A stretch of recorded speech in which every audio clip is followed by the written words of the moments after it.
time and every time.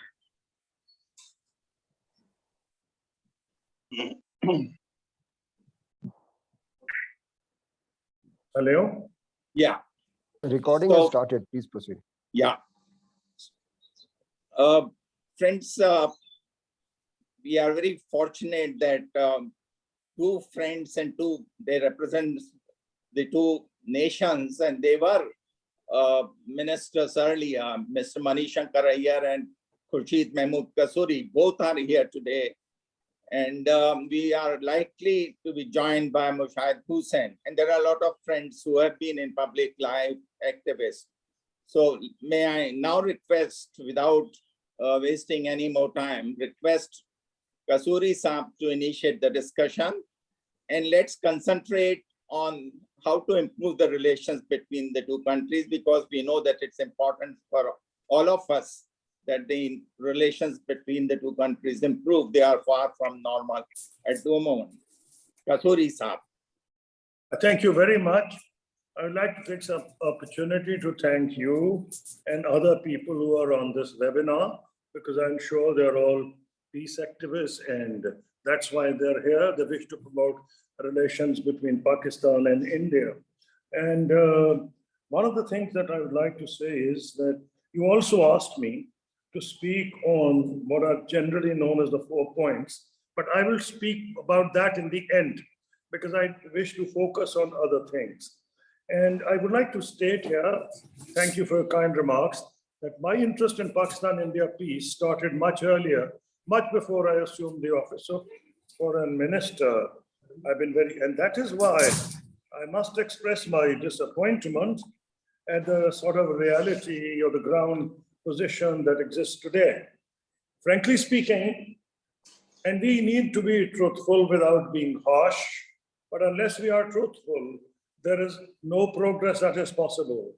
I know there are absolutely different perspectives. From Pakistan, since there are very few people, India, you have a large variety of opinions.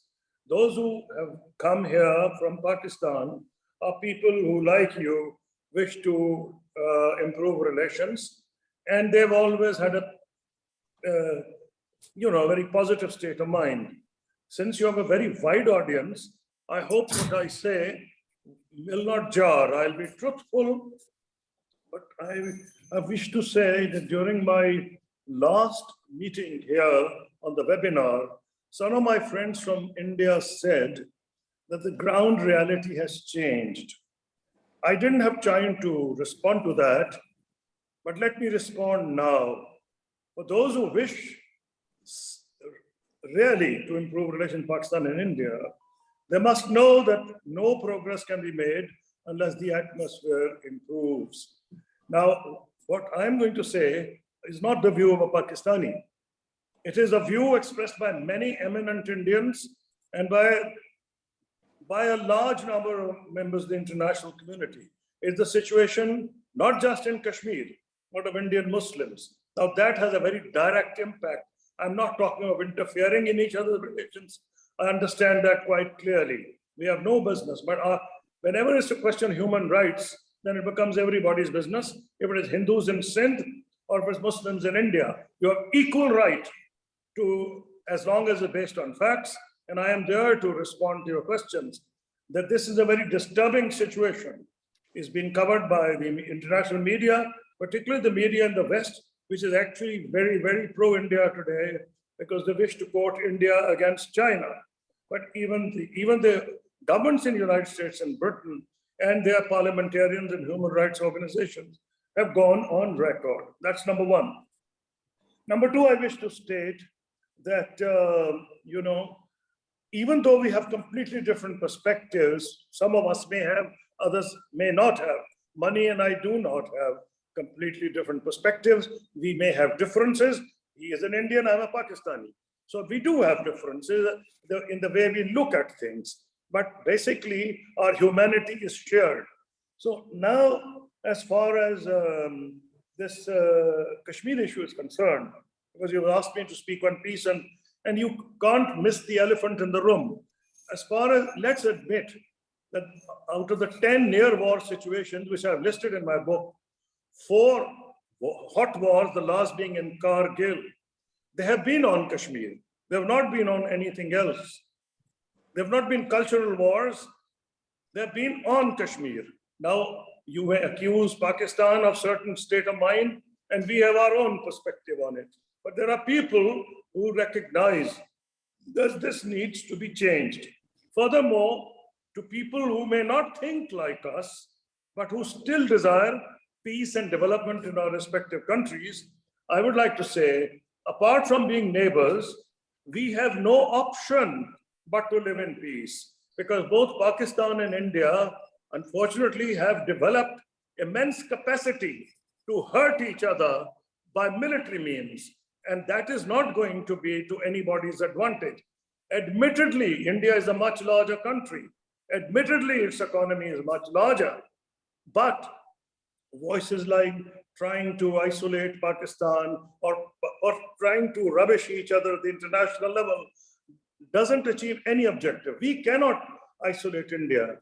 However hard we try, it may soon become the most populous nation in the world, overtaking China. Its economy is doing very well.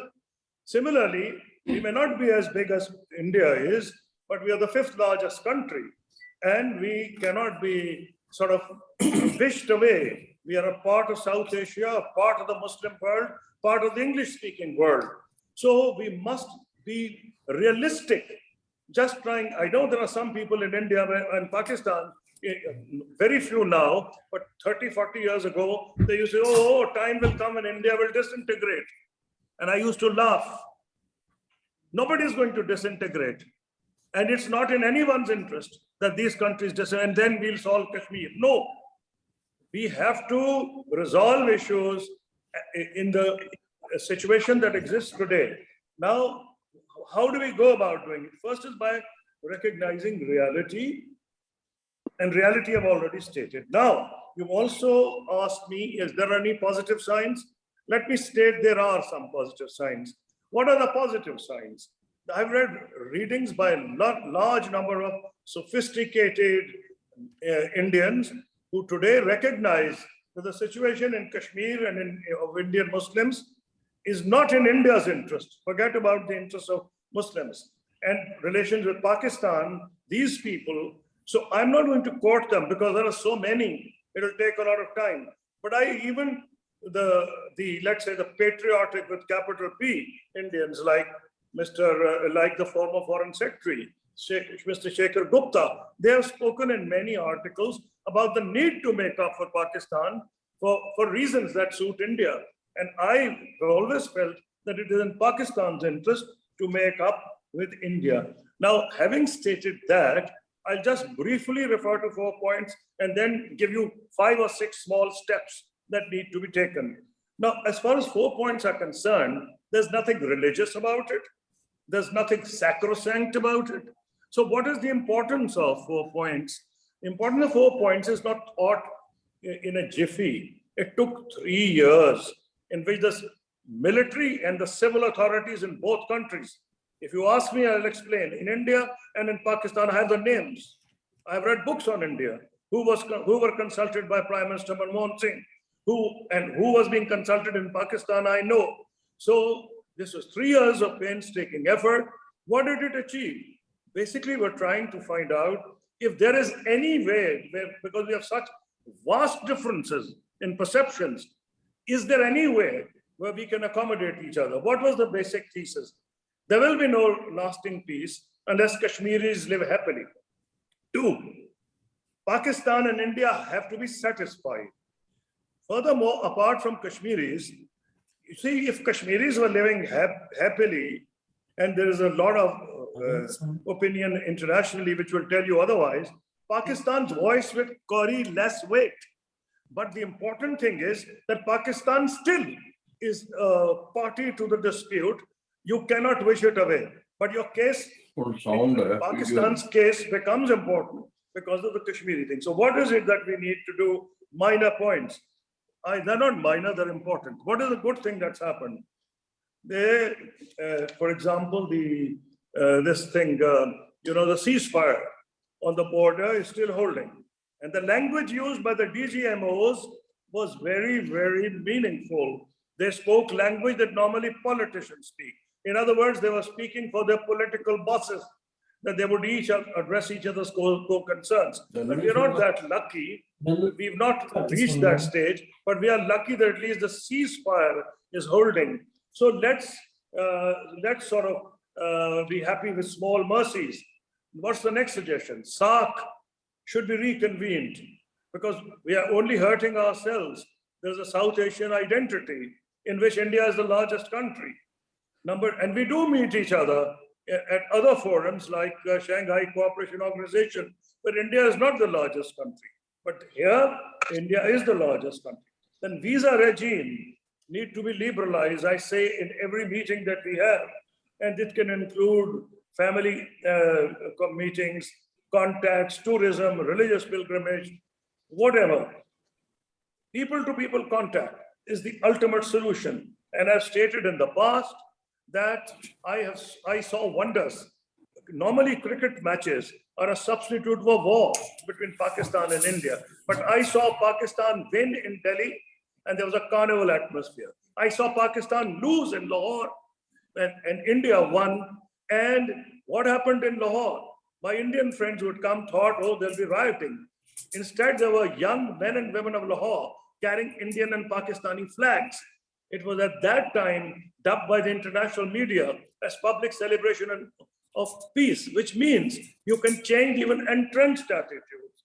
Role of media is important, and I would suggest that Mr. O.P. Shah, you and others like you, and people like Mani and I, who do attend Track 2 meetings, should suggest to the organizers of Track 2 that they should not just call us, they should not just spend money on us, they should call leading media personalities in both countries. Thank you very much.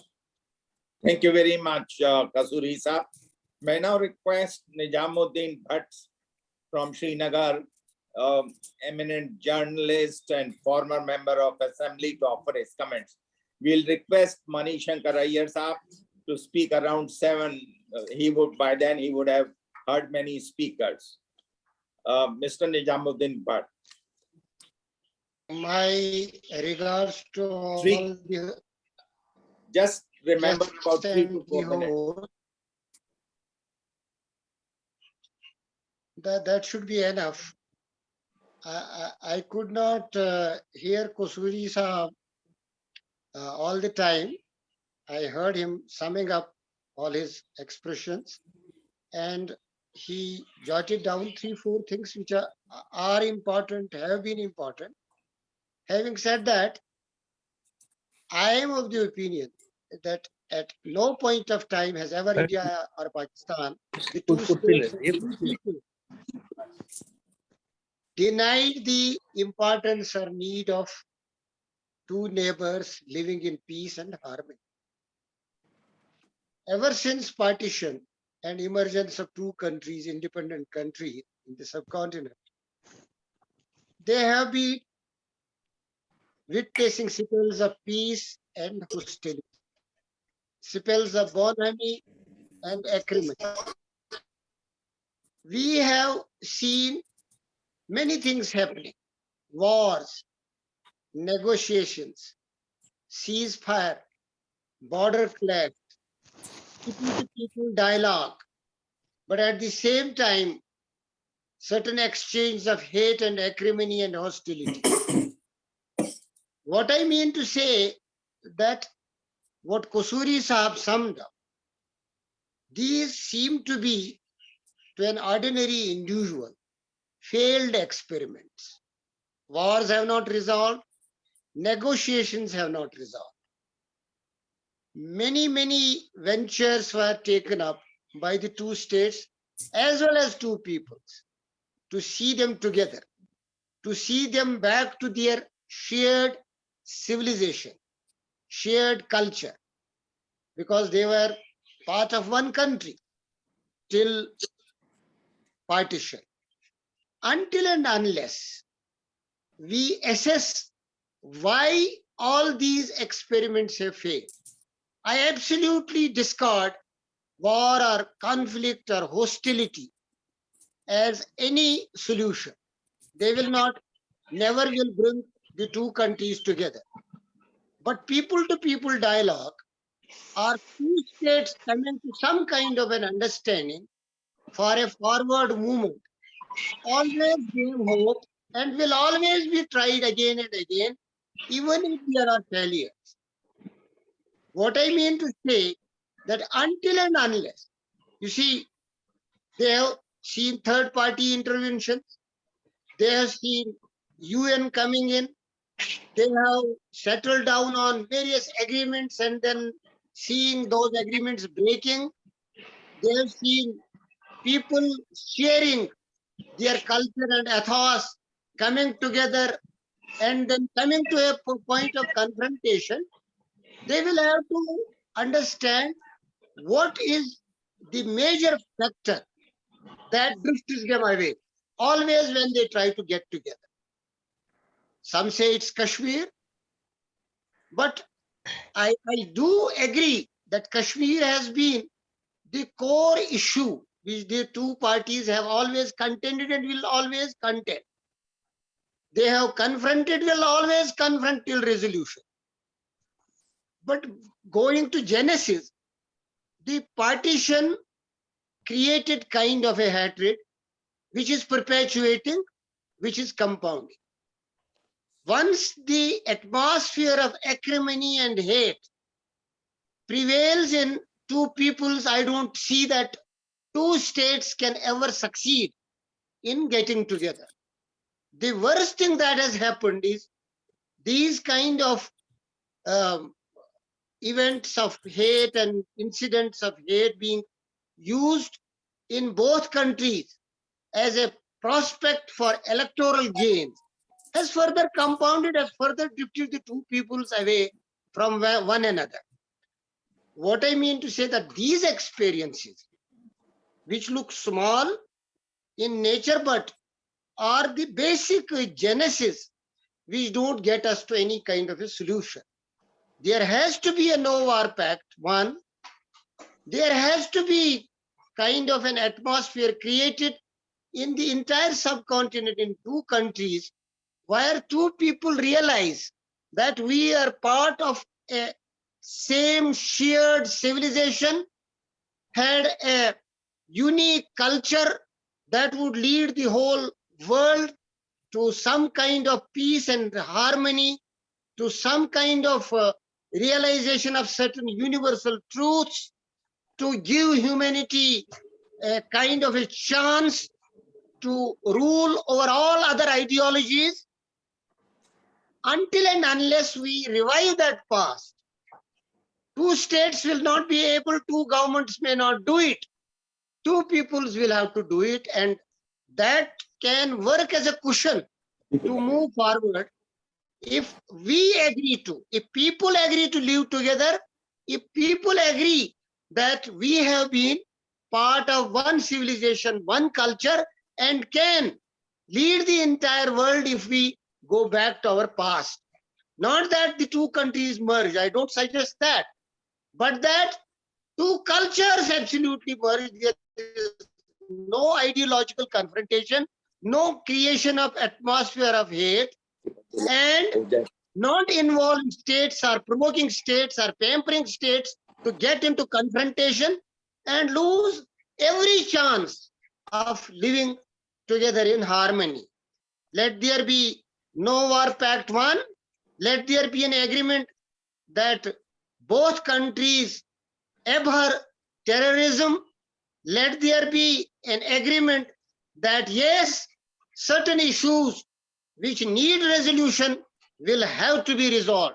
Until and unless the will of the government comes to this kind of an understanding and delivery, and with the support of people aware about the culture and civilization, I don't see India and Pakistan will ever be at peace. They will have to see spells of breather as well as conflict, unfortunately, and unfortunate for generations to come. Thank you very much. There is slight change May I now request Mr. Manishankar Iyer to offer his comments now. Mr. Manishankar Iyer, please.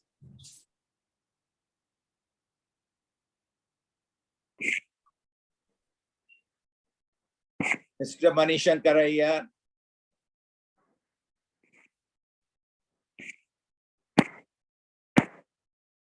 Is my voice coming through? Yes, now we can hear you. Yes, please.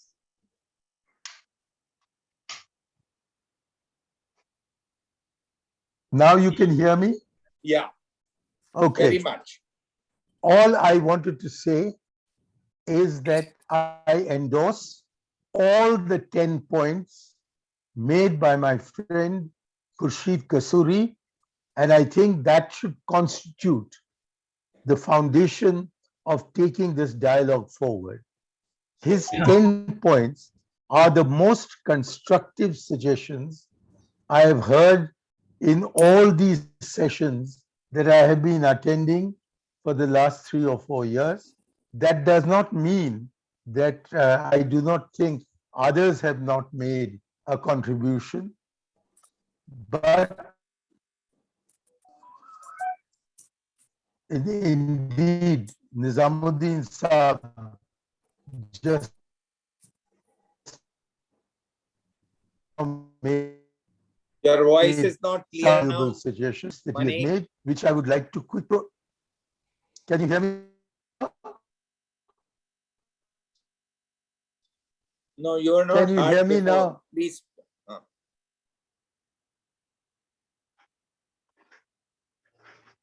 Can you hear me now? Yeah, Yes. now we can Yes, hear you. yes, you are audible now. Okay. I was saying that I endorse the following 10 points made by Mr. Kasuri. Number one, that no progress can be made until the atmosphere improves. Second, that human rights concern everyone. Third, that there is no alternative to peace. Fourth, that we must be realistic. Neither country is going to disintegrate. Fifth, it is necessary that 3 conditions be fulfilled. The Kashmiris must be happy. India and Pakistan must be satisfied. And Pakistan cannot be wished away. It is party to the dispute. Now, these 3 principles will inform the negotiation. 6, that the ceasefire is holding and that the language used in the ceasefire declaration is political and diplomatic and therefore is likely to represent more the views of the 2 governments at the moment than a purely military statement. 7th, that SARC should be revived. I think it could be revived, although Kasuri Saab didn't say this. I think it could be revived in virtual mode if the Indian delegation is not prepared to go to Pakistan physically. 8th, that the visa regime needs to be liberalized. This is, as Kasuri Saab said to me on a previous occasion, the crux of the matter. CRUX, it's the crux of the matter. 9th, people to people is the ultimate solution. And 10th, the role of the media is important, and it would be useful if the media could be associated with track 2 discussions between India and Pakistan. All I need to say is that he has beautifully summed up what needs to be done, and I only want to endorse what he said. Thank you very much.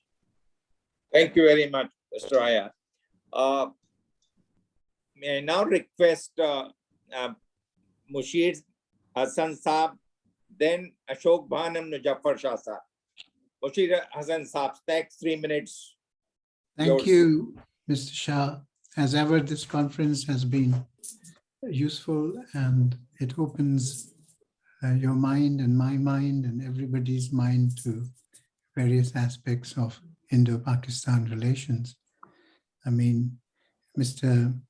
Iyer has so beautifully summarized what Mr. Kasuri has said, point-wise and most clearly, and I think we should pay heed to that.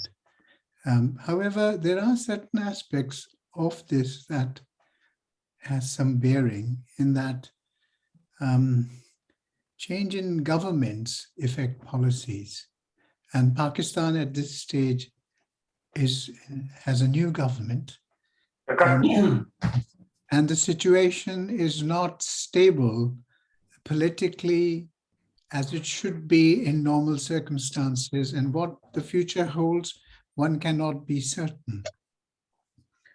The problem, we don't want to go into the genesis of how partition happened and who did what, but as Mr. Kasuri said, we have to stick by the ground realities or the realities as they exist today. And I think Mr. Nizamuddin Bhatt has emphasized that too. The reality is the geography of India and Pakistan does not lend itself to a lack of conflict or disharmony because of Kashmir. Kashmir is a prime point. Just imagine the whole of Kashmir being part of India, just for a second. India will then border Afghanistan and the whole of China will be outside Pakistan. So just imagine the geographical implications of how things move. And I think the resolution for Kashmir is hugely important. I'm coming back tomorrow. As it is for India. And the happiness of the Kashmiri people and these human rights is obviously beyond any question. But the changes in the status of Kashmir has not been mentioned.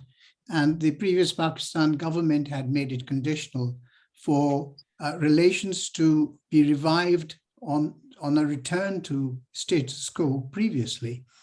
Now, the policies seem to have moved on with the new government, and there are now indications that this sort of pragmatic and realpolitik, as they say, has come into play, and some overtures have been made to make relationships again. And that may well be right, but it is incumbent upon India to increase the situation within Kashmir, perhaps a return of the governments in Indian Kashmir and an attention to human rights will make a huge difference. In Pakistan, the anti-Indian rhetoric does not now exist. It used to be part of the electioning process. It isn't anymore for the last many elections. Whereas it seems to me that in India, this is still an important point. And people gain, as Mr. Nizamuddin said, the electoral gain has been used for this. So a return to peace is the most important point at this point.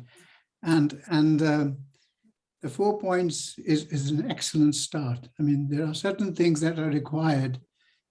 The respect for each other's political position and understanding of what rhetoric is permissible and the safety of Kashmiris and an end to or no changes in the demography of Kashmir, notwithstanding the fact that people who have been removed from Kashmir have a right to come back. I mean, there's no two things about it. It will be the same as the Palestinian process. So I don't think any right-thinking man will object to that, but bringing in other people would make a difference. That's all I have to say. Thank you. Thank you very much. Mr. Ashok Khan and then Muzaffar Shah. Next 3 minutes, Ashok ji. Friends, good evening. We are all known to be the peace activists, particularly for Indo-Pak peace. And let me play devil's advocate here, because by profession I am an advocate. Devil's advocate for the reason that some of the points Mr. Kasuri has raised is that Kashmir issue is the core issue between the two countries. And Pakistan is a party to this core issue. It centers around the Pakistan's locus standi, And in today's context, as we discuss the ground realities in Kashmir, I am a Kashmiri who has an existential stake in Kashmir. My existence was dislodged as an Aborigine Kashmiri because of Pakistan's terrorism in 89, 90 and onwards. And an Aborigine population of about 7 lakhs is outside the Kashmir. Therefore, I say that I have an existential stake in Kashmir. And why I blame Pakistan for that, from 47 onwards, when Pakistan launched an aggression, it's a known fact. We can't deny the historical facts. And that attack was repulsed and a ceasefire came into being. Then there were series of negotiations. Even Pandit Nehru started the negotiations with Liaquat Ali Khan and subsequently with others. Pakistan always played a spoil sport for the reason that when the negotiations were going on, even Nehru was willing to concede a part of plebiscite in whole of the Jammu and Kashmir, provided Pakistan agreed to vacate those occupied by them. Having gone too far, and today Nehru is being blamed for messing up Kashmir. Having gone too far, Pakistan wriggled out.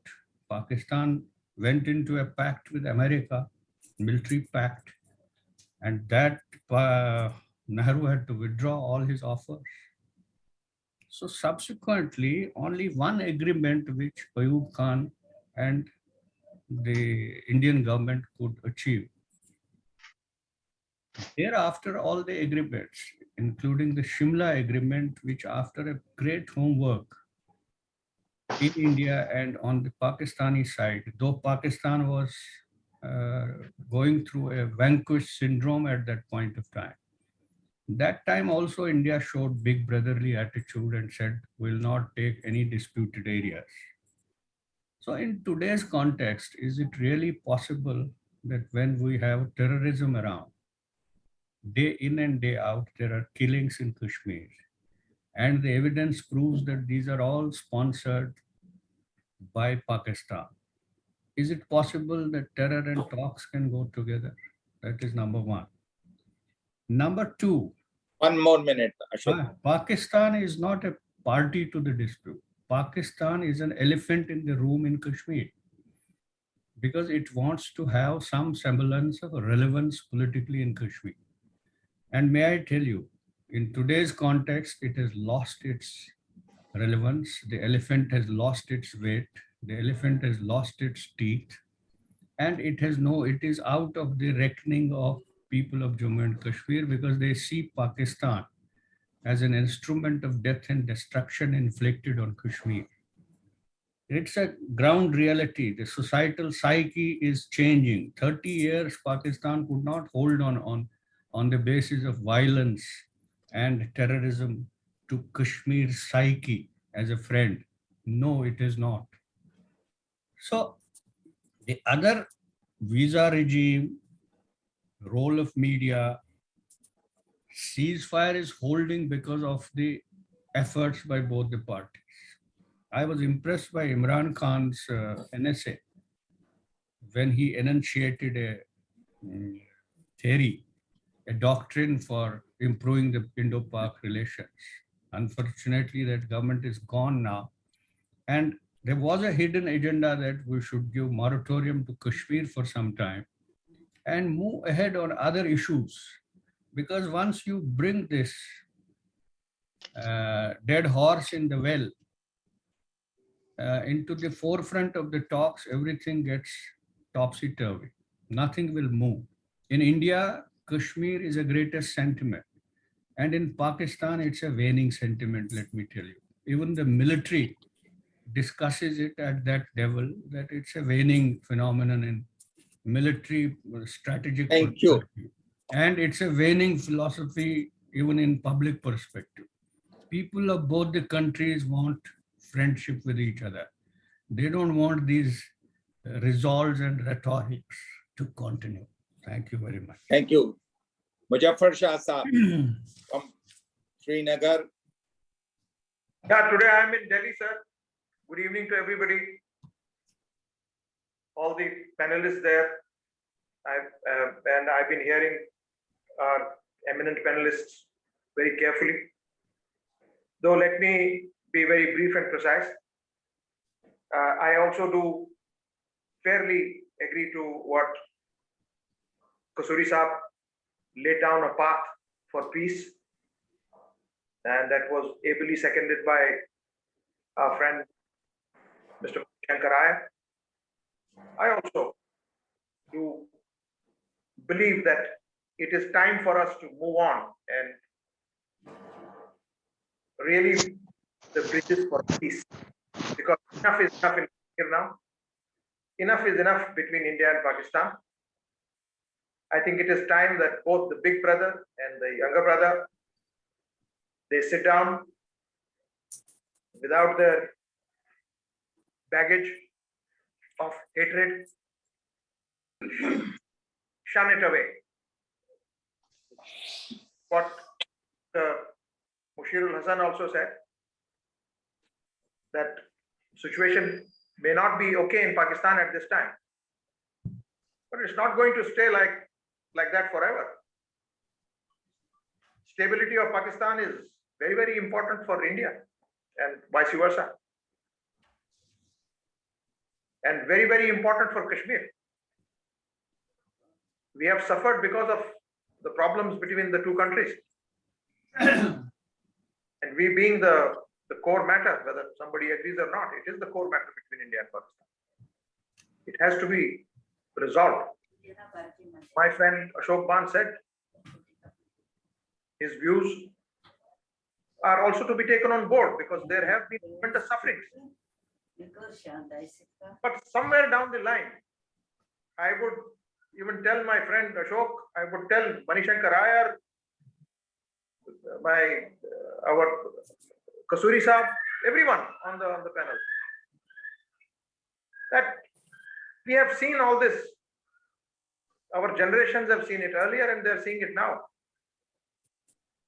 We have to move ahead.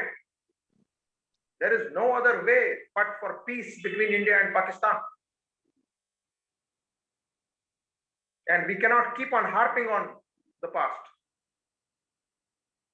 We cannot have many more everyday dead bodies, and we cannot have blood being spilled all around Kashmir. It has to come to an end, sir. And the best method forward is people-to-people contact. That is what negates hatred. That is what negates acrimony. Because I have also seen, and you're also experienced people in this matter. We may talk very ill about each other. We may say because of political baggage that we all carry. But when we meet as Indians and Pakistanis, whether in India or in Pakistan or anywhere else in the world, we consider each other as family. We sit with each other. What about that? You have to really come in now, and both the governments of India and Pakistan, they have to give up their political baggage, and if one or two of our people, even our friend Nizamuddin Bhatt, he talked about the electoral college and electoral situation. Well, yes, that is a fact. But you see both the countries where we are headed. What is the expenditure on defense? My God. We are actually ruining ourselves. Please conclude. I will, sir. And I do stand by that people-to-people contact should come in. Practical realization has to come that what is happening in Kashmir. It has to be realized. And terrorism of all sorts, referred to all sorts of terrorism, state or wherever it is coming from, has to be tried to be put to an end. And we have to move forward and see that we can open up our borders and we can move as people from one place to another, and we can see settlement that is agreeable to both India, Pakistan, and primarily to the people of Jammu, Kashmir, Ladakh on both sides of the line of control. Thank you. Thank you very much, Mr. Shah. Manjeet Khaira for a couple of minutes, and then Iftikhar Ahmed after him, if he's there. I wholly agree with the speaker, especially Mr. Shah, the last speaker. My view is that in view of the latest international situation, Ukraine war, sanctions, in all this situation, to save the economy of both countries from destruction, from going the Sri Lanka way, we have to sit together, open up trade, and make best use of the situation for trade right up to Russia. We cannot afford to wait and waste this opportunity. This small acrimony, which is seeing no end and meaningless, this has to stop, and a very mature and a very bold decision is required on part of both the governments, that they start people-to-people contact, open up trade, and take out this very severe economic situation to improve and a better end. We have lost many opportunities earlier. Let's not wait for that. Both the governments and the well-meaning people on both sides have to act now. Now is the time which we should not lose. Thank you. Thank you very much. Iftikhar Ahmed Saab, are you around? Mr. Iftikhar Ahmed? Brigadier Mukherjee from Calcutta.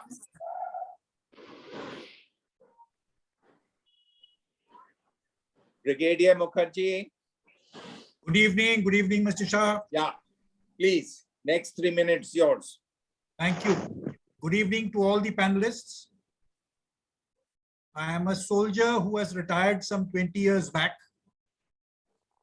and one has been following these panel discussions over the last 3 decades or so. There have been many good suggestions by both sides, by eminent panelists and intellectual thinkers who want peace and the resolution of the Kashmir problem. But when I look at the book, which has recently been published by Mr. Shah, In Pursuit of Peace, there are about 50 essays there. I notice that the majority have gone back to that acronymous stance that they always had and hardened perceptions which have not changed. Very few have gone and expressed their opinions as to how to keep the entire baggage of past, what has happened and not happened, behind us and move forward. Let me say that for every argument that the Indian side would give, the Pakistani side would give us 2. And the same would happen if the initiative came from Pakistan. I believe there are only 2 things that must be done if we have to resolve this problem and live as good neighbors. One is revive SAARC. Everything can be discussed under that umbrella. And the second, which I always mention, is that whilst reviving SAARC, it cannot be revived because, like everybody said, and I go by what Mr. Bhan mentioned clearly, terror and talks cannot go together. As a soldier, having been deployed on the LAC, and the way the fences and everything is now there, not a single AK-47 or a terrorist can get through from either side without the connivance of the armies which are deployed there. So therefore, to say that they are non-state actors and that it is a local thing which is emerging from within Kashmir is so much of hoo-ha which nobody believes in. I finally once again reiterate, there are hundreds of things which can be said, even to the extent of what Mr. Bhan said very correctly, that Pakistan, how does it figure in the dispute? I've always wondered. At least India has a case. There are documents to say that the Maharaja signed certain documents. There is a past history to all this. So therefore, even without going by all that has been said, I would want my government to revive SARC, and to do that, Pakistan, if it wants that way to open up, and further, then every other thing can happen. Terrorism must stop. Thank you. Thank you very much. Professor Gulwani. Wushu in a seminar. Professor Gulwani, please. I have not to say. You don't want to say anything? No, no, no. Professor Baba, is he around?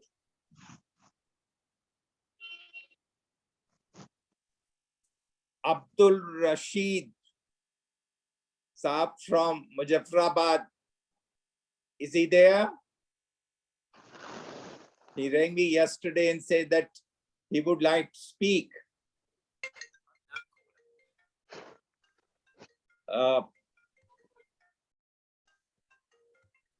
आदाब आदाब आदाब और सलाम।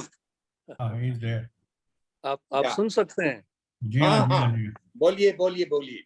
हाँ जी, बहुत शुक्रिया। अशोक भान साहब का भी नज़ारा हुआ, बहुत अरसे पहले इनसे मुलाकात हुई थी। तो तमाम सामीन को, शुरका को सलाम और अदाब। और इस वेबिनार के इनकाद पे जनाब ओपी शाह साहब, आपका ख़ास तौर पे शुक्रिया, और आपकी काविशें लायक तहसीन है। जिस तरह से इज़हार ख्याल फरमाया गया है, असल में अमन तो सभी की ख्वाहिश है, और सबसे ज़्यादा कश्मीरियों की ख्वाहिश है जो इस वक्त सफ़र कर रहे हैं। और इसमें हम यही गुजारिश करेंगे कि सबसे पहले तो इस बात की जांच करने की ज़रूरत है कि आया कोई मसला है कि नहीं है, और अगर मसला है जिसके नतीजे में कश्मीर के अंदर एक जदोजहद जारी है, हिंदुस्तान पाकिस्तान के दरमियान जंगें हो चुकी हैं और दो न्यूक्लियर ताकतें इस वक्त भी जंग के धाने पे खड़े हैं, तो इस मसले की हकानियत को हमें तस्लीम, we should recognize first of all and issue to be resolve.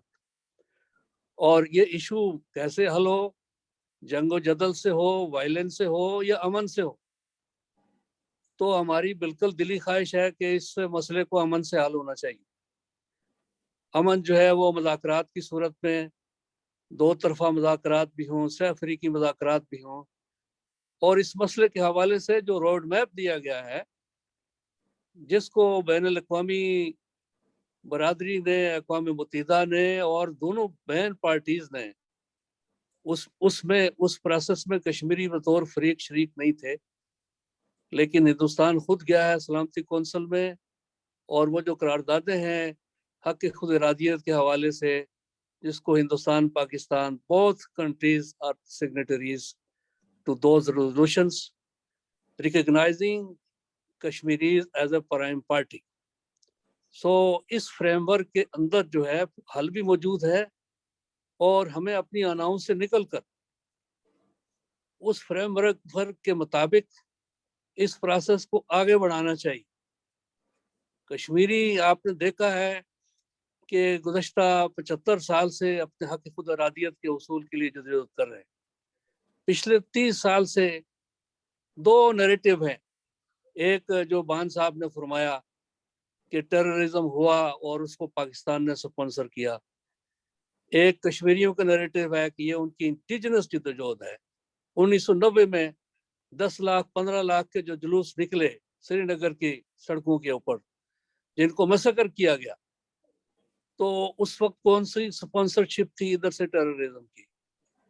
और फिर बाद में एक मरहला ऐसा आया यकीनन। जी हेलो। हाँ जी, बोलिए बोलिए, आपके आवाज जी। सुनाई दे रही है। जी जी, एक आर्म स्ट्रगल का एलिमेंट भी इसमें शामिल हुआ, और उसमें वहाँ जो शहदा की कब्रें हैं मुजाहिदीन की, वो सारे वहाँ के कश्मीरी हैं। और फिर ये जो इस तरफ का कश्मीर है, हमें अपने पंडित भाइयों की बहाली का हम मुतालबा भी करते हैं, वो रियासत जम्मू कश्मीर का हिस्सा है। लेकिन आपको मालूम होना चाहिए कि 30 लाख कश्मीरी जो हैं वो इधर पाकिस्तान और आज़ाद कश्मीर में भी माइग्रेट होकर आए हुए। तो राइट ऑफ रिटर्न सबका है। हम ये चाहते हैं कि पंडित बरादरी भी बहाल हो, और जो इस तरफ उस रियासती जबर और तशद्दुद के नतीजे में अपने घर बार छोड़ने पर मजबूर हुए, उनका भी हक है कि वो वापस जाएं। और कश्मीरी प्राइम पार्टी हैं, कश्मीरियों को आपस में मिल बैठने दिया जाए। और आपस में इस वक्त तो सूरत हाल ये है कि हमारे जो कायदीन है, यासीन मलिक के साथ क्या हो रहा है, और शबीर अहमद शाह, और इसी तरह से जनाब वहां पर मसरत आलम, और सबसे बुजुर्ग कायद सैयद अली गिलानी की मैयत की जिस तरह से बेहरमती की गई, और अशरफ सराई साहब, और वहाँ जिस तरह से मसलसल एक कैफियत है कि 3 साल के बाद जो है वहाँ सब बड़ी तारीखी मस्जिद, उसमें जुमे की नमाज की बड़ी मुश्किल से इजाजत मिली है। तो ये सारे इकदाम हैं। हम ये चाहते हैं कि अमन हो, अमन से ये मसला हल हो, पुरअमन तरीके से ये मसला हल हो। लेकिन इसके लिए अमन का माहौल पैदा करना, मैं समझता हूँ कि हिंदुस्तान सरकार की ज़रूरत है, उनकी जिम्मेदारी है। बड़ा मुतालबा था कि जी इधर से जो भी कोई हमायत है, तो मुशर्रफ साहब के दौर से इधर से जो भी हमायत थी वो ख़त्म हो गई। अगर वो ख़त्म ना होती तो हमारे पास सन 47 में तो 60,000 थे जो साबिक फौजी थे प्लीज कंक्लूड। आलमी आलमी जंग में हिस्सा लेने वाले। अभी आज़ाद कश्मीर में कोई 3.5 लाख साबिक फौजी है, और हजारों लाखों नौजवान है जो जाना चाहते हैं। इस सिचुएशन में शाहजी हमने बड़ी मुश्किल से अपने नौजवानों को रोका हुआ है, जो कुछ वहां पर सूरत हाल है। तो ये ज्यादा देर नहीं चलेगी, खुदा न खास्ता। हम अमन चाहते हैं, लेकिन अमन with peace, with dignity, and peace with honor, and peace with the recognition, the demand and voice of Kashmiris who are prime party of this whole issue. And first of all, this issue should be recognized as an issue to be tackled and to be resolved. Thank you very much. Thank you very much. ID Khajuria Saab from Jammu. Khajuria Saab.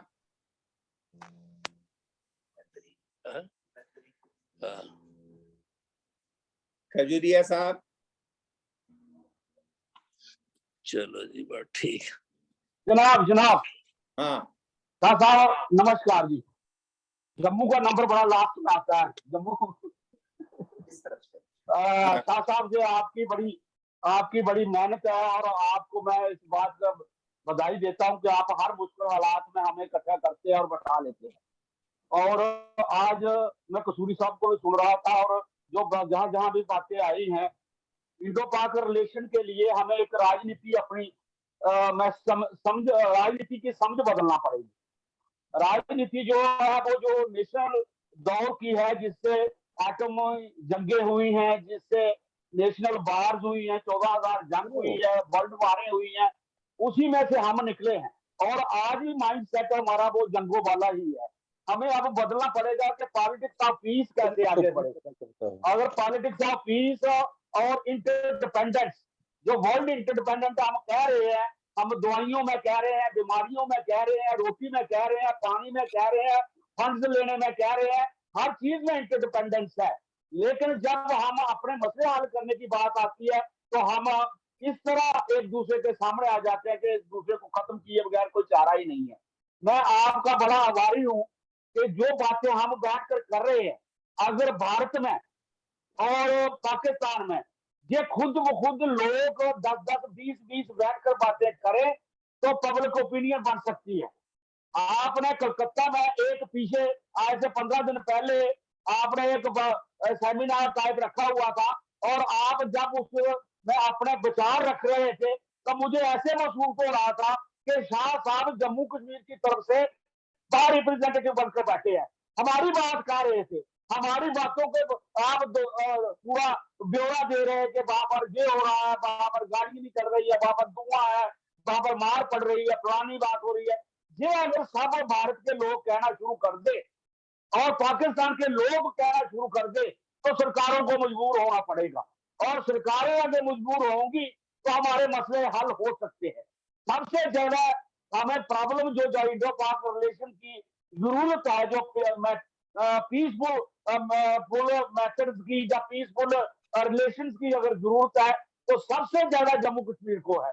हम border के किनारे पे रहने वाले लोग हैं, हम देखते आए हैं, अपनी उम्र तो 70 साल से गुजर गई है यही देखते, और यही इंतजार करते कि बस अब होने वाला समझौता, अब होने वाला समझौता।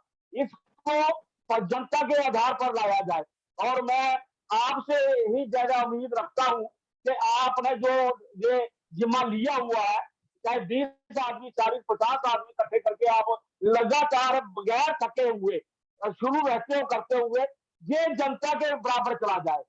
दूसरा मैं ये सुझाव रखना चाहता हूं कि इंडिया में एक कॉमन ऐसा प्लेटफॉर्म सामने आना चाहिए, जब हमें कोई तकलीफ होती है, ह्यूमन राइट्स वायलेशन होती है या कोई और ज्यादा परेशानी होती है, हम रिप्रेजेंट किसको करें?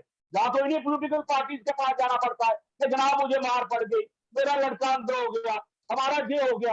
कोई ऐसा कॉमन प्लेटफॉर्म नहीं है जो हमारी बातें सुने और उन बातों पर गौर हो और कॉमन कोई राय बने।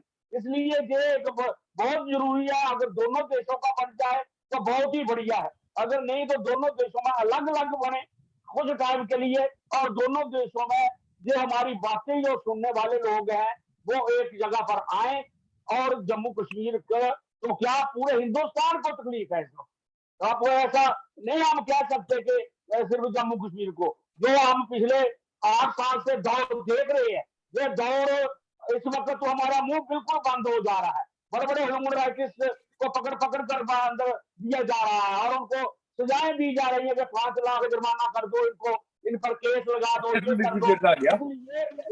इस वजह से इंडो पाक रिलेशन की जरूरत है, इसलिए है कि हमारे अंदर जो ये एक बहन था कि हम दोनों न्यूक्लियर पावर है और ये डेटरेंस है, यूक्रेन की पावर ने डेटरेंस भी खत्म कर दिया।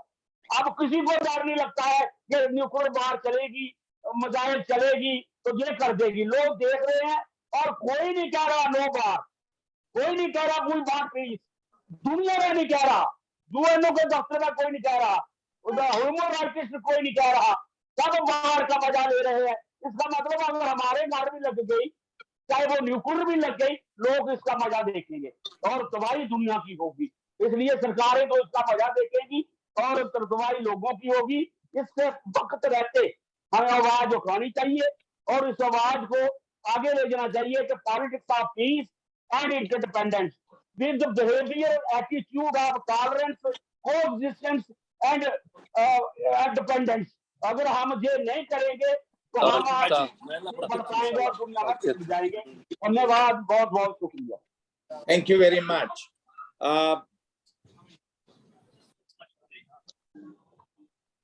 What about our friend from Karachi? आप कुछ बोलना चाहेंगे? जी शाह साहब, हाँ। So nice of you, thank you very much। और कसूरी साहब को सुना, मणिशंकर राय को सुना, बाकी तमाम दोस्तों को, साथियों को। बुनियादी बात यह है कि सब चाहते हैं, and everybody wants that there should be peace in the region। Everybody wants that all conflicts, they should be resolved। But one thing I feel is, from all this discussion, that we need to focus on the economics of the economics of the two countries, especially which is at stake. We are spending trillions of dollars on war machines, which should have been spent on human development. This is not being done. Who is benefiting out of it? It's the American and their allies, the imperialist countries, their military industrial complex. They are benefiting out of it. While the people of both the countries, including the Kashmiris, they are the losers. So how long we will take that we will not let the other countries benefit, rather our people should benefit? When will we learn that we should spend all this money for poverty alleviation in the two countries and specifically in the Kashmir? Now coming to the Kashmir issue. Kashmir issue is right from 1947. It's a colonial legacy which needs to be resolved, not just as a politician. We have been, sorry to say, all along since then, we have been taking it as a political issue rather than a human issue. It should not be taken as just as political gain, just for political gain for one party or the other, but rather we should concentrate on the humanitarian grounds and start thinking on humanitarian issues, what is being faced, rather than thinking as a politician. So unless we stop this, we can't reach any conclusion. And I've heard from both sides, and the third side is of Kashmiris also, that this is an issue between two countries. No, it's not an issue between two countries. It is an issue which is being faced by the Kashmiris. Kashmiris are the main party. And I'm sorry to say that throughout last 70 years or so, Kashmiris have been neglected. And the two countries, they are trying to resolve it one way or the other in their own interest. It will never be resolved. It can only be resolved when the third party is also taken on an equal basis and they become part and parcel of all negotiations. Unless that happens, it will not. And again, I will repeat and request Mr. Shah, he has done very nice thing, very good efforts, that please arrange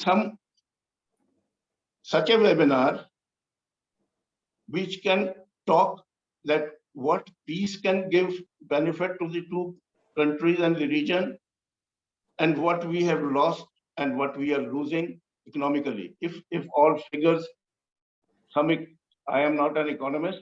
If the economist, you engage some economists from either side and Kashmir, and let's decide and let's see that what. And the last note, finishing by whatever I had to say, I will endorse the idea of reviving SARC. Under that umbrella, we all can sit together, we all can talk together, we all can feel free to be knowing each other more better under the present circumstances, and decide once for all that we are not to fight. We are not here to fight. We are not here for hatred. We are here for love. We should promote love, not hatred. And we should think of whole of the region as a whole. And that, let's take back to the history of centuries old India, which was the richest South Asia was the richest place in the world.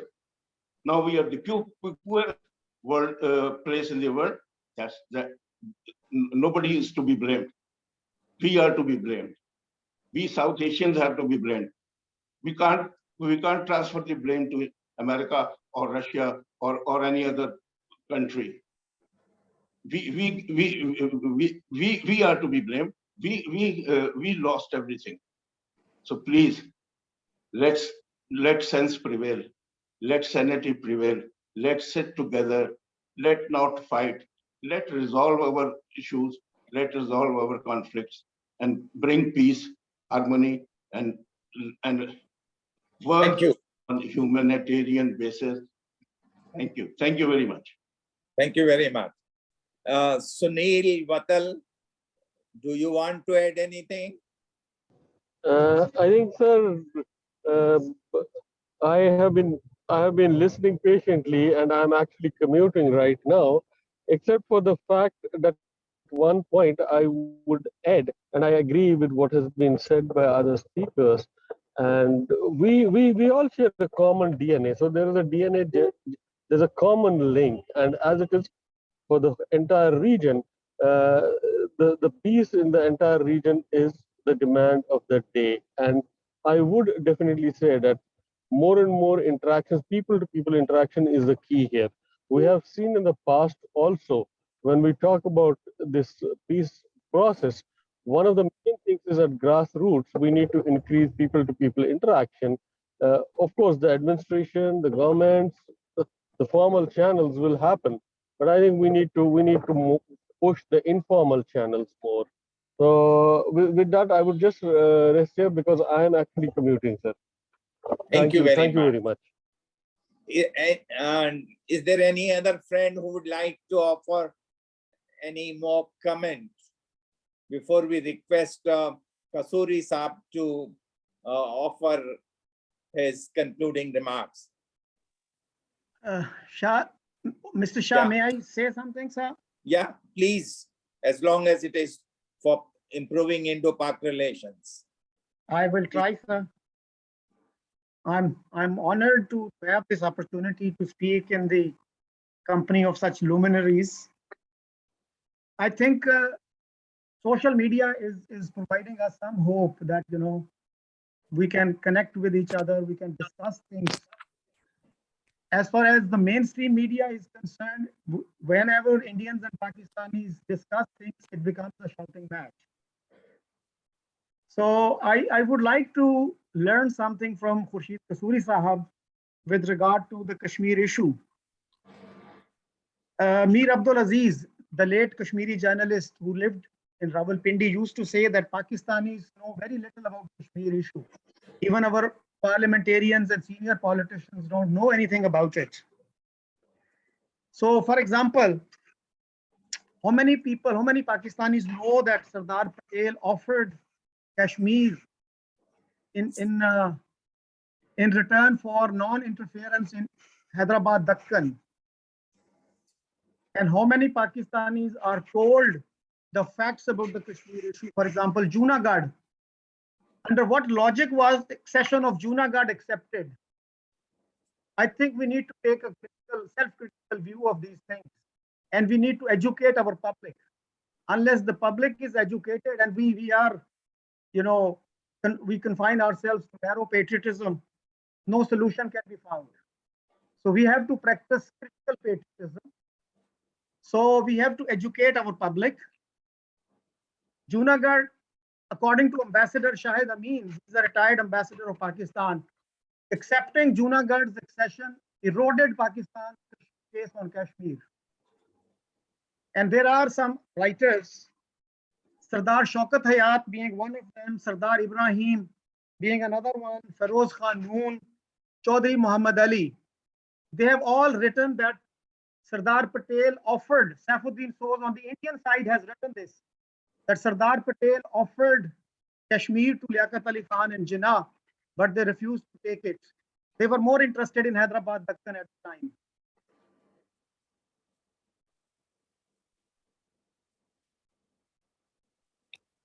Thank you. Shah Sahab, I'd like to say something. Can I say something? Okay. Yeah, who's, please? Vivek call. Yes, please. Thank you for this Very opportunity. brief. I will try to be as succinct as possible. I think I had a business in Kashmir 32 years back, and today I'm coming here as a tourist. And that is a very painful thing, to come as a tourist in your native land.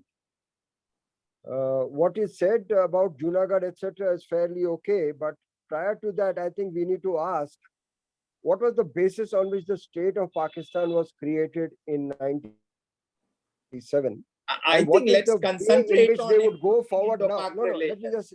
I'll just talk about that. So I would like to understand from my Pakistani friends, in what way would they like to go ahead now? Because a country like Bangladesh, which was carved out of Pakistan 50 years back, is progressing even beyond Indian standards of development. So my request is that I think there is a concept in Islam called jihad, and internal jihad is very important, much more important than external jihad. So that internal thinking has to be of cleansing of what you want internally, and then only you can reach outward and talk to other people like India or any other agency on what is the way forward. That's one. The second point is that I think violence has to be abjured at all costs.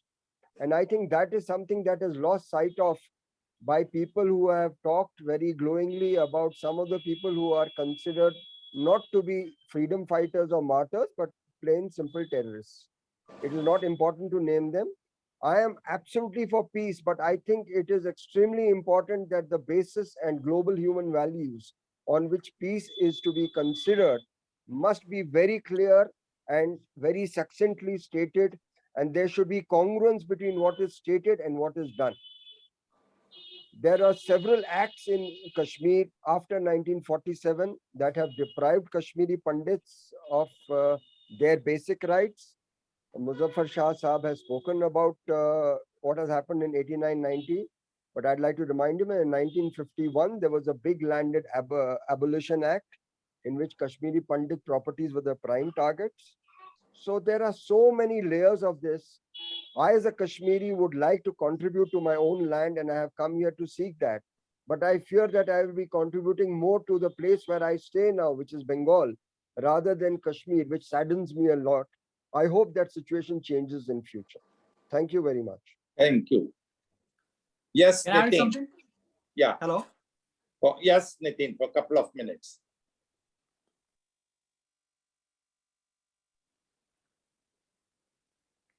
Should I go?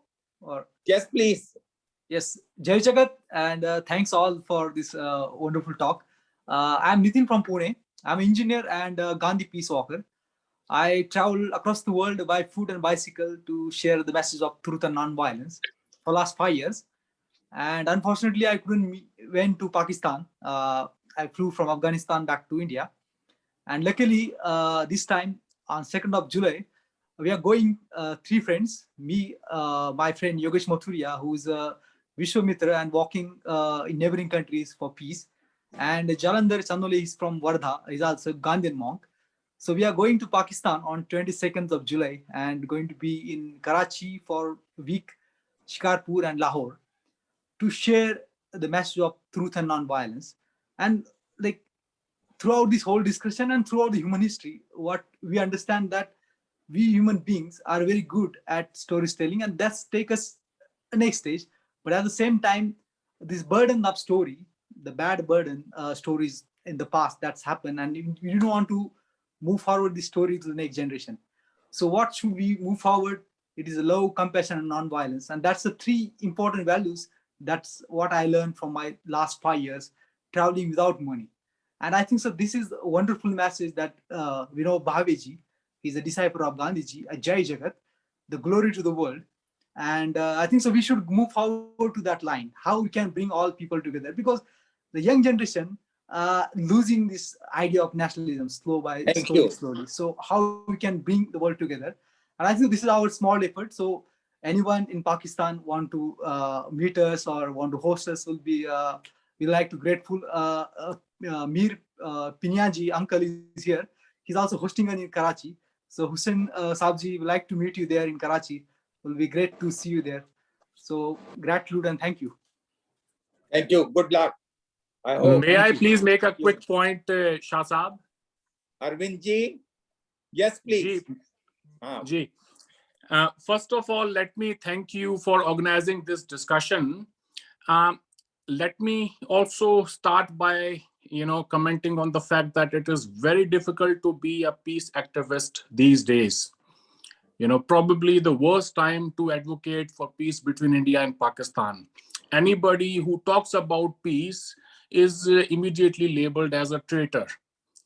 Now, this used to happen more on the Pakistani side, a few years ago, but I'm actually, disheartened to see that, this is more happening on the Indian side.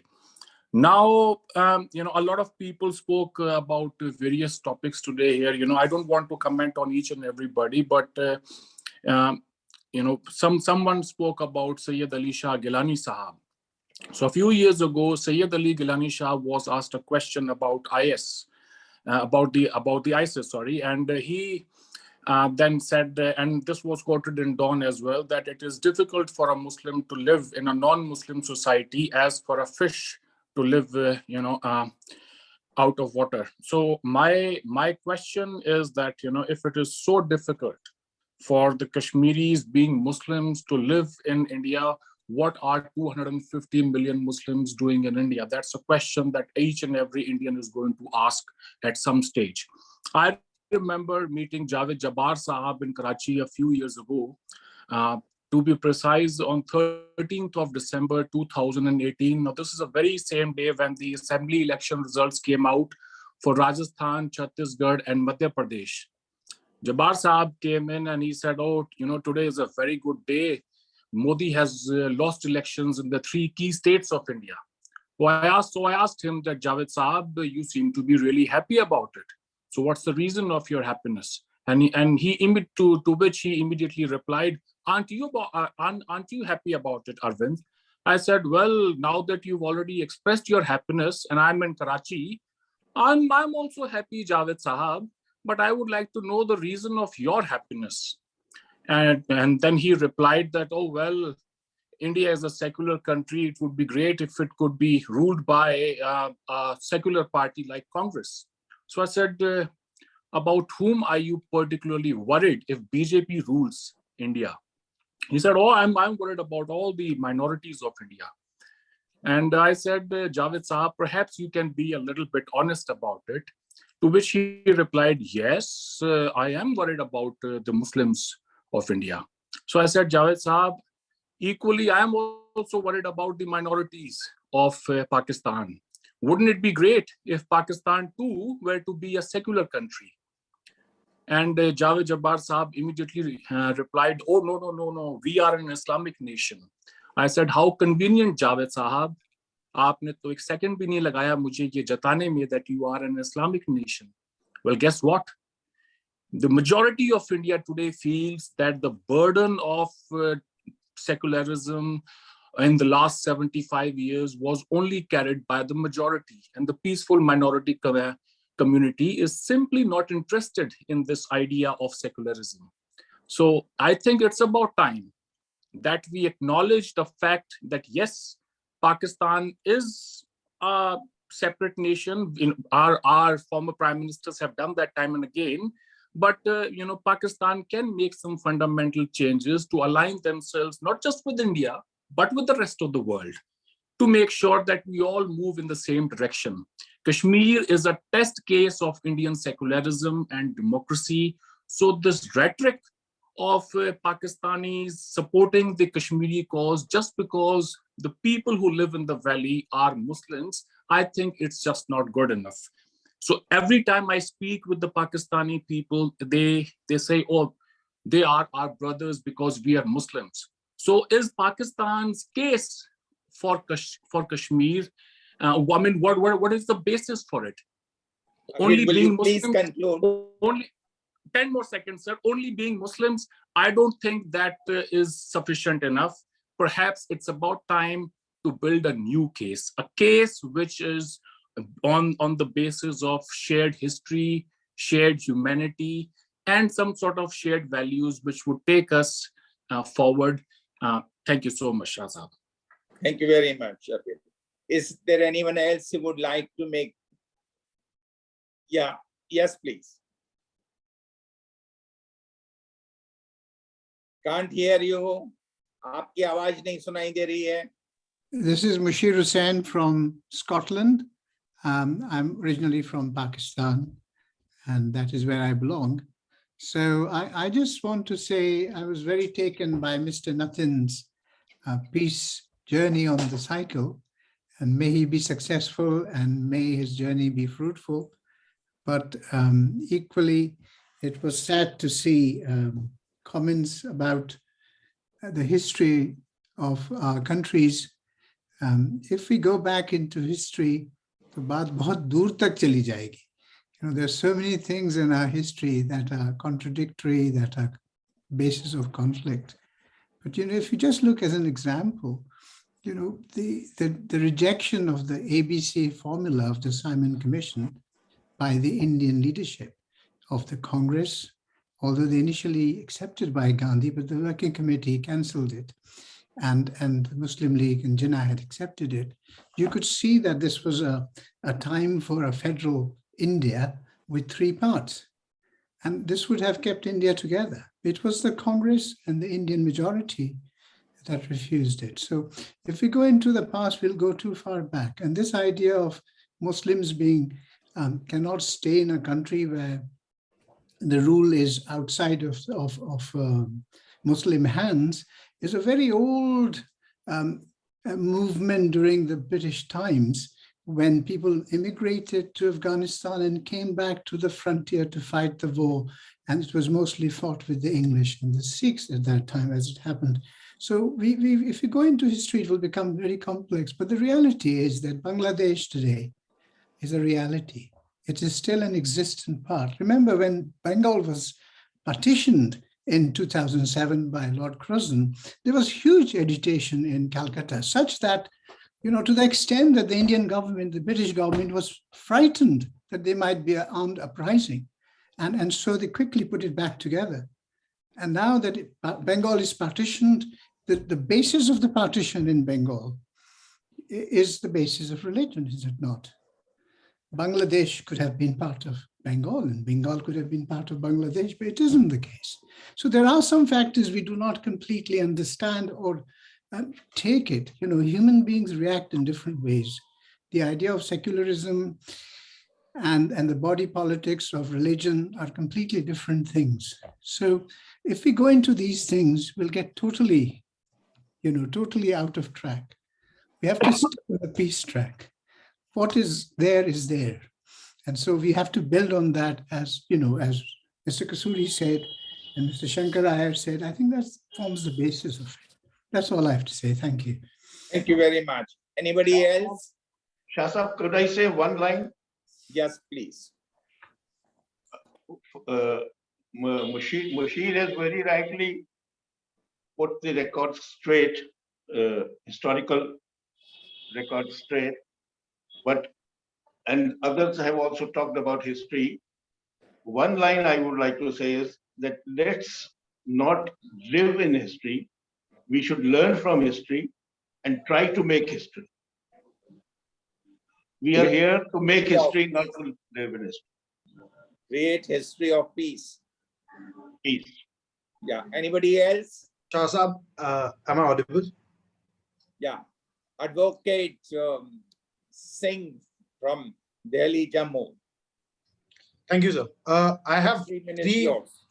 I have three quick points. I'm not going to hold everyone for long because it's already been over 90 minutes. First, I think Iyer Saab has said that this has been, he said, I think this has been the most constructive session of 4 series. Let's build on that. On that point, I just want to say one thing, that every Improving Indo-Pak Relations meeting, which has been organized by Shah Sahab, I've found it to be equally enriching and something which takes the dialogue forward. So on that note, I want to request the people here, people present here, that it should not be a burden which should be carried only by Shah Sahab. I've attended several meetings, and I would request others also to use their position, their networks to create more dialogues, because only through these dialogues we understand the differences and as well as the commonalities that exist between us. And moreover, particularly, Bimal Sahab, आपकी mic शायद on है. एक second अगर आप mute कर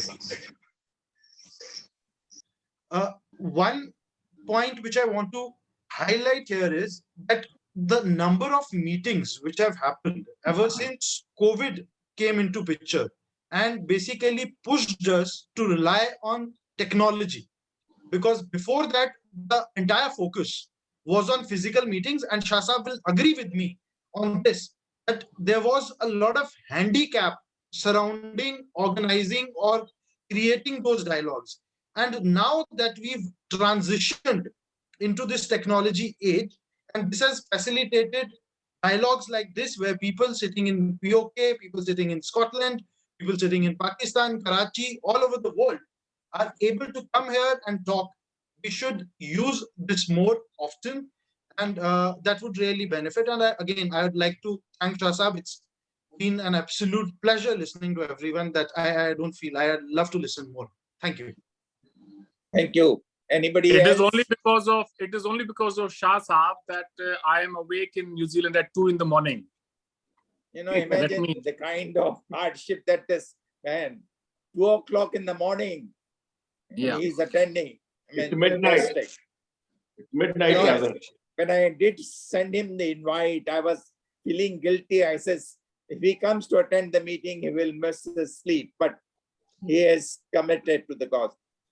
Anybody else?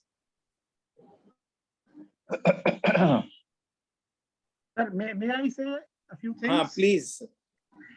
With all due respect to Mushir Sahab, he mentioned cabinet plan. I have studied that plan, and I would like to draw his attention to the fact that it was announced on 16th of May, 1946. And Mr. Jinnah condemned it on 22nd of May. And surprisingly, on 6th of June, 46, Muslim League accepted it. But it was a very strange acceptance. While accepting it, they said, Pakistan remains our unalterable goal. And not only that, before this resolution was adopted, he had said repeatedly that if Pakistan is not created, Islam will cease to exist in India. Muslims will cease to exist in India. So having said all those things, he should not have accepted it, and he should not have accepted it in so many caveats. The resolution that was adopted was a total negation of the acceptance. And I would like to add also that Ali Gilani Sahab, he led funeral prayers of Osama bin Laden in Srinagar, and Hafiz Saeed led the funeral prayers in Lahore. And Ali Gilani Sahab was the popular Kashmiri leader in Pakistan. Thank you. Thank you. I presume each one of you have offered your comments. Whatever you wanted to say, you have said. Kasuri Sahab was supposed to be here till a particular time. Is he still here? Kasuri Sahab?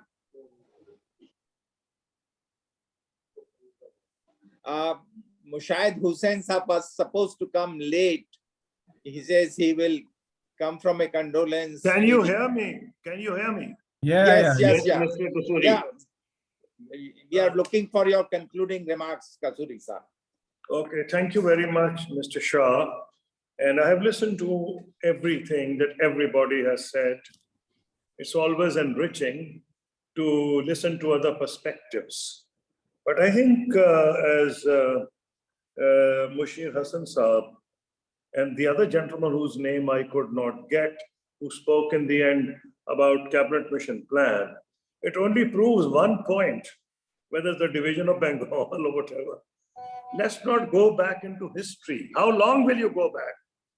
To the slave dynasty, to the Mughals, to Chandragupta Maurya, to Ashoka, where? Then the Central Asians came. I don't think it will serve any purpose. let us know. We all know people who attend these seminars are of a certain level, of a certain intellectual level, and they can understand all the contradictions inherent in the stands adopted by all the parties. So let's not go into that. Our primary purpose, you pointed out, is to try and see. Can you hear me? Yes, very much. But I can't see anybody. Somebody's continuing to talk. So okay. Now what I wanted to say is, it's been very appropriately pointed out. Therefore, let's focus on the present and the future. We all know our history. Most of us have been sometimes taught wrong history. In fact, we have murdered history in both countries. So let's proceed. Let's proceed from where the Gandhians who are visiting Pakistan, one I didn't get his name, he referred to Mahatma Gandhi's peace message. So Mahatma Gandhi also pointed out that any peace to be sustainable has to be just. I will not go further.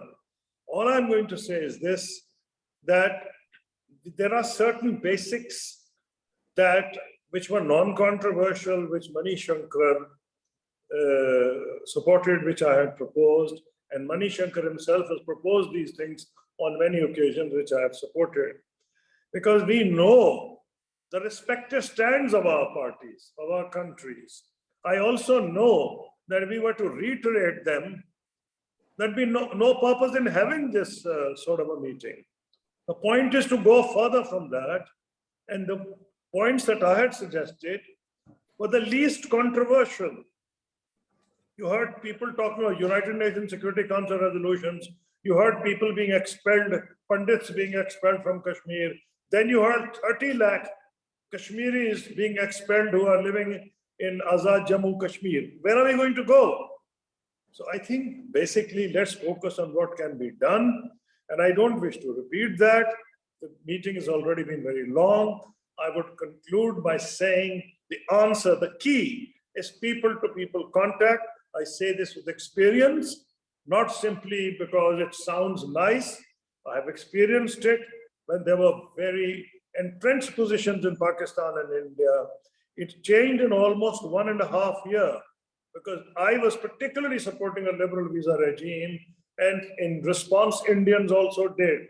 India also started issuing visas, and I supported every Indian who wanted to come to Pakistan, Indian journalists, Pakistani parliamentarians, Indian parliamentarians.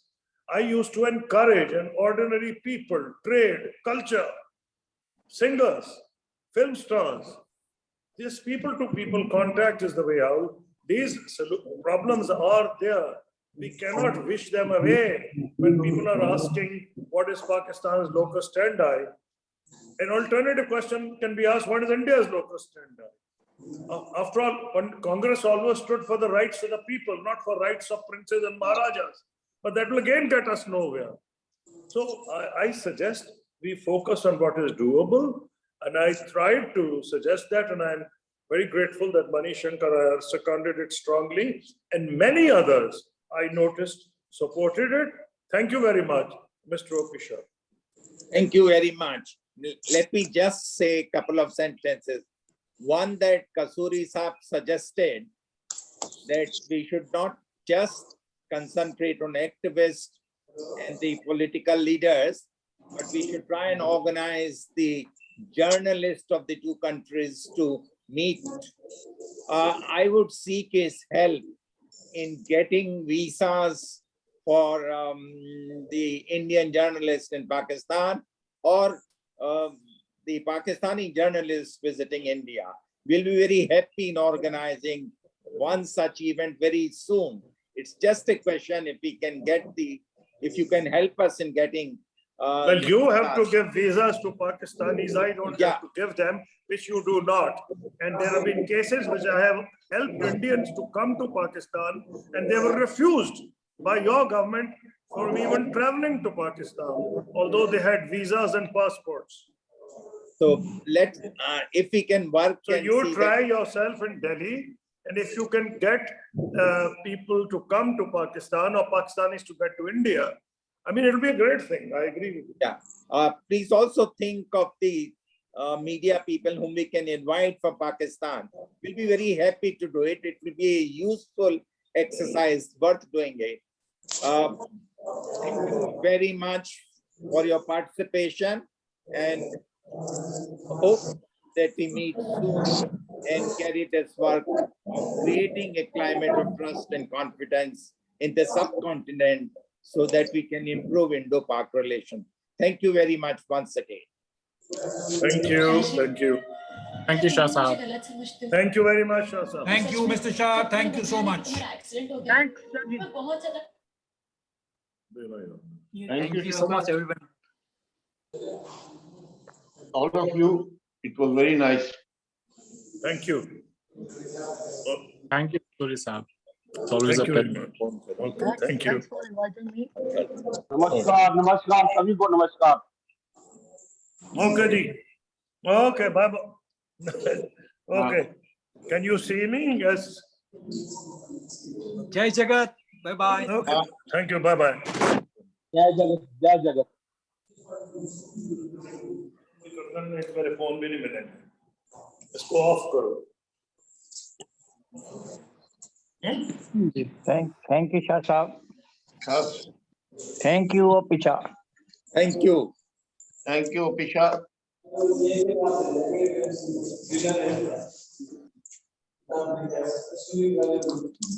Is there anything that one can pick up?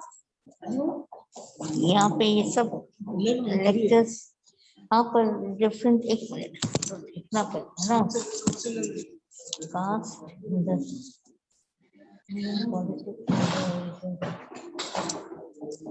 what is this?